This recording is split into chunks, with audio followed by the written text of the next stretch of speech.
మీరు మీ ఎంపీలు ఏం పని చేసిరో చెప్పండి. ప్రజల్ని ఒప్పించండి, ప్రజల్ని మెప్పించండి, తెలంగాణకు నిధులు ఇవ్వండి, తెలంగాణను అభివృద్ధి చేయండి. అప్పుడు తెలంగాణ ప్రజలు మిమ్మల్ని స్వాగతిస్తారు తప్ప భయపెట్టి మా మీద పెత్తనం చేయాలంటే నిజాంలకు రజాకర్లకు వచ్చిన గతే భారతీయ జనతా పార్టీకి పడుతుందని చెప్పి నేను ఈ సందర్భంగా తెలియజేస్తున్నా.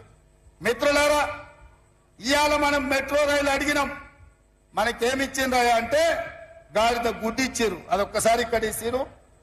సీనన్నకు అదొక్కసారి ఇట్లా ఒకటి జీవనాన్న గుడి, ఒకటి జీవనాన్న గుడి.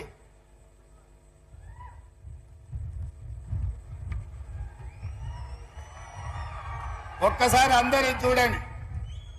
10 ఏళ్లలో మోడీ తెలంగాణకి ఏమిచ్చిండే అంటే మీరు గాడిద గుడ్డ అనాలి. 10 ఏళ్లలో మోడీ తెలంగాణకి ఏమిచ్చిండు? మెట్రో రైలు అడిగితే ఏమిచ్చిండు? మూసీ నిధులు అడిగితే ఏమిచ్చిండు?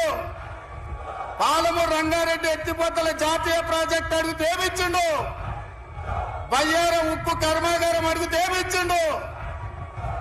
కాజీపేట రైల్వే కోచ్ ఫ్యాక్టరీ అడిగితే ఏమిచ్చిండు? ఐటీఐడిఆర్ కార్డిఆర్ అడిగితే ఏమిచ్చిండు? ఇవాళ తెలంగాణ రాష్ట్రానికి మోడీ ఏం తెచ్చిండంటే గాడిద గుడ్డు తెచ్చిండని చెప్పాలి. మిత్రులారా, నిన్న మోడీ తెలంగాణకు వచ్చిండు, మనకేం తెచ్చిండు? గట్టిగా ఢిల్లీకి వినిపించాలి. నిన్న మోడీ తెలంగాణకు వచ్చిండు, మనకేం తెచ్చిండు? భారతీయ జనతా పార్టీ తెలంగాణకి ఏమిచ్చింది? అరవింద్ నిజాం